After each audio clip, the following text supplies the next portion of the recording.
नमस्कार दोस्तों। इस वीडियो में हम लोग बात करने वाले हैं एक ऐसी कंपनी के ऊपर जो कि कोई हॉट टॉपिक तो नहीं है, लेकिन इस कंपनी पर बात करना बहुत ही इम्पोर्टेंट है क्योंकि इस कंपनी के पिछले 6 महीने का रिटर्न मात्र 3%। एक साल होने के बावजूद भी स्टॉक आज भी 22% डाउन है। पिछले 5 साल में सिर्फ और सिर्फ मात्र 51% का रिटर्न। ऐसा नहीं है कि कंपनी ने रिटर्न नहीं दिया था।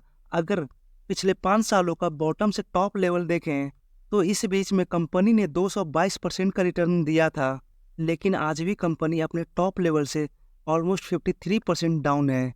एंड फाइनली जब हम लोग कंपनी का लॉन्ग टर्म का चार्ट ओपन करें तो इस चार्ट को देखकर इतना तो पता चलता है कि कंपनी बुरी तो नहीं थी। अगर ये गिरावट नहीं हुई होती तो आज कंपनी 1,00,000% तक का रिटर्न दे चुका होता।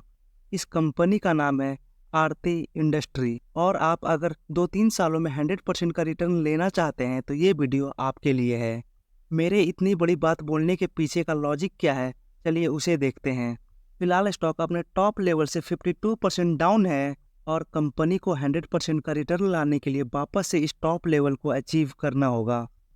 तो चलिए देखते हैं कि ऐसा कौन सा पैरामीटर है जिसके बेसिस पे कंपनी वापस से अपने टॉप लेवल पर जा सके, तभी तो हमारा 100% का रिटर्न बनेगा। उम्मीद करता हूँ कि आप में से कोई भी लोग ऐसा कैलकुलेशन नहीं करेंगे। कंपनी 50% गिरी है, वापस से उसी लेवल पर जाने में 50% का ही रिटर्न मिलेगा। अगर आप भी ऐसी कैलकुलेशन कर रहे हैं तो आपकी गणित थोड़ी खराब है। आपको अपनी गणित को और भी बेहतर बनाने की ज़रूरत है। तो चलिए टाइम वेस्ट ना करते हुए डायरेक्टली उन पैरामीटर पर चलते हैं। तो सबसे पहला हिंट आपको कंपनी के नंबर से ही देखने को मिलेगा। ईयर ऑन ईयर बेसिस पर सेल्स में गिरावट थी, लेकिन क्वार्टरली बेसिस पर बहुत माइनर सा जंप था। और नेट प्रॉफिट में भी ईयरली बेसिस पर गिरावट थी और क्वार्टरली बेसिस पर जंप थी। लेकिन अब सोचने की बात यह है कि क्या ये नंबर सच में इतना ज़्यादा अच्छा था कि इस नंबर के बेसिस पर स्टॉक 9% की रैली डिजर्व करता है। अगर आप चार्ट पर जाकर देखते हैं तो ये रैली 10-11% तक गई थी। तो इस नंबर के अकॉर्डिंग ये रैली जस्टिफाई नहीं कर पा रही है, क्योंकि बहुत सारे अच्छे कंपनी भी क्वार्टरली और ईयरली दोनों ही बेसिस पर अच्छे नंबर लाने के बावजूद भी इतना बड़े रैली नहीं ला पाती है। यानी कि इन सभी के पीछे कुछ ऐसा तो हो रहा है जो कि रिटेल इन्वेस्टर को नहीं दिख रहा है। तो इसके लिए हम लोग कंपनी के कॉन कॉल पर आ जाते हैं। तो चलिए सबसे पहले देखते हैं कि कंपनी की ये हालत क्यों हुई है। कंपनी के मैनेजमेंट का कहना है recession, high interest rate, slow down in export और वेरियस जियोपॉलिटिकल टेंशन की वजह से कंपनी के साथ ही साथ कंपनी के कस्टमर भी प्रॉब्लम में फंसे हुए थे। और जब कंपनी के कस्टमर ही प्रॉब्लम में हैं तो कंपनी प्रोडक्ट किसे बेचेगी। तो गिरावट की वजह ये थी। लेकिन जब कंपनी अनाउंस करती है कि हम लोगों ने क्वार्टर ऑन क्वार्टर बेसिस पर रिकवरी विटनेस किए हैं, डिमांड वापस से आ रही है, तो इस बेसिस पर कंपनी को इतनी बड़ी रैली मिली है।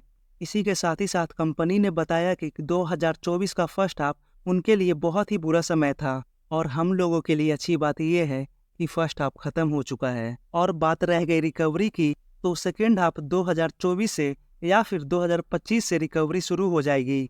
यानी कि Q3 Q4 का नंबर अच्छा आ सकता है। अगर नहीं आई तो फाइनेंशियल ईयर 2025 से मेजर रिकवरी देखने को मिलेगी।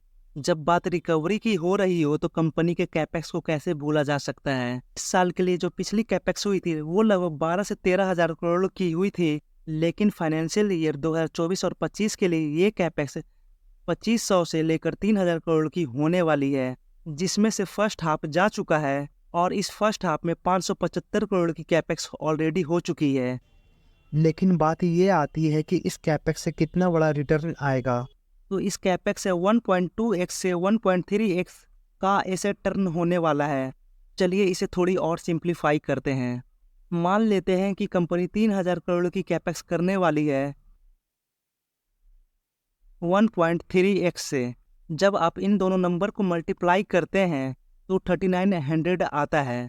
तो ये कंपनी की रेवेन्यू है जो इस कैपेक्स के थ्रू पर ईयर होने वाली है। अगर इस कैपेक्स को हम लोग बिल्कुल बॉटम लेवल से एज्यूम करें तो कैपेक्स 25,000 करोड़ की है और एसेट टर्न 1.2x की है। तो ये नंबर आता है 3,000 करोड़। हम लोग इन दोनों नंबर का बीच का नंबर एज्यूम करके चलते हैं, यानी कि 3500 CR की। सिर्फ और सिर्फ इस कैपेक्स के थ्रू आने वाली है। इसी नंबर के साथ हम लोग कंपनी के क्वार्टरली रिजल्ट पर चलते हैं। तो पिछले 4 क्वार्टर के सेल्स को ऐड करें तो लगभग 6,000 करोड़ आती है। अगर इस सेल्स में अगर हम लोग इस कैपेक्स को ऐड कर दें तो सेल्स 50% से बढ़ जाएगी। तो सेल्स 50% से भी ज़्यादा बढ़ जाएगी। लेकिन जब मार्केट में रिकवरी आ रही होगी तो इस ओपीएम में भी रिकवरी आ चुकी होगी। तो एक तरफ सेल्स में रिकवरी आएगी और दूसरी तरफ ओपीएम में रिकवरी आएगी, तो ओवरऑल प्रॉफिट लगभग 70% तक जंप कर जाएगी। जब ये सभी सिनेरियो एक साथ मिलेंगे तब आएगी कंपनी में लगभग 100% तक का रिटर्न। लेकिन इन सभी के बीच में ये नहीं भूल जाना है, मार्केट में रैली तब आएगी जब अच्छा नंबर आएगा। अगर मार्केट ने नोटिस किया डिमांड बढ़ रही है तो ये रिकवरी बहुत ही जल्द शुरू हो जाएगी। एंड फाइनली टेक्निकल्स, अगर आप ध्यान से देखते हैं तो पता चलता है कि ये लेवल कंपनी का बहुत ही पुराना सपोर्ट है और करेंटली स्टॉक इस लेवल के नीचे है।